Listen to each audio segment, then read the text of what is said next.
বৃহস্পতিবার দুপুর ২টা থেকে অনুশীলন করার কথা থাকলেও নির্ধারিত সময়ের প্রায় আধা ঘন্টা আগে মাঠে নেমে পড়ে বাংলাদেশ দল। সবার আকর্ষণের কেন্দ্রে দুজন, সাকিব আল হাসান ও মুস্তাফিজুর রহমান। ডিপিএল শেষ করে এদিন প্রথম দলের সাথে যুক্ত হয়েছেন সাকিব। আর আইপিএল খেলে দেশে ফিরে ছুটি কাটিয়ে শেষ ২ ম্যাচের অংশ হয়েছেন ফিস। সৌম্য সরকারও যুক্ত হয়েছেন স্কোয়াডে, তবে আগে থেকেই দলের সাথে থেকে ইনজুরি মোকাবেলায় কাজ করছিলেন এই batting allrounder. Shakib Al Hasan warm up শেষ করে বেশ কিছুক্ষণ পরে নেট সেশন শুরু করেন। লম্বা সময় নিজেকে ঝালিয়ে নিয়েছেন সাকিব। ঢাকা লিগে প্রথম সেঞ্চুরি পাওয়া সাকিব ব্যাট হাতে ভালো ছন্দে আছেন বলাই যায়। নিশ্চিতভাবে জিম্বাবুয়ের বিপক্ষে শেষ ২ ম্যাচে ভালো স্ট্রাইক রেটে ব্যাটিং করতে প্রস্তুত হচ্ছেন বিশ্বসেরা অলরাউন্ডার। দারুণ আইপিএল কাটিয়ে ফেরা মুস্তাফিজুর রহমান বোলিং করেছেন নেটে।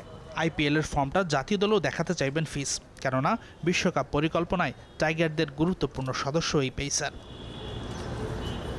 প্রথম ৩ ম্যাচ জয়ের পর শেষ ২ ম্যাচেও জয় চায় বাংলাদেশ, তবে জয় ছাপিয়ে এই ম্যাচে ক্রিকেটারদের ব্যক্তিগত কিছু টার্গেট এবং দলীয় লক্ষ্য পূরণ করতে চায় টাইগাররা।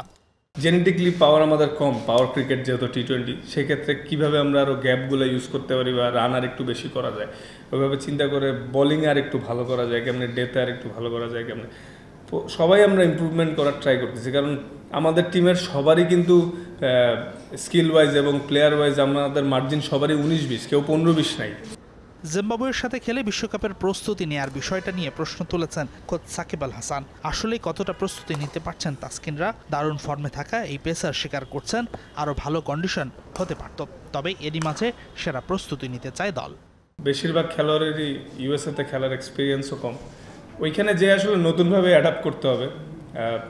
যদি এখন যেহেতু আমরা বাংলাদেশেই খেলি এবং খেলতেও হবে, তো কন্ডিশন তো আমরা চেঞ্জ করতে পারবো না। তো যদি আর একটু স্পোর্টিং কন্ডিশন হইতো বা তাহলে হয়তো আর একটু বেটার হইতো, কিন্তু স্টিল আমাদের অনেক কিন্তু ভালো ক্রিকেট খেলতে হচ্ছে।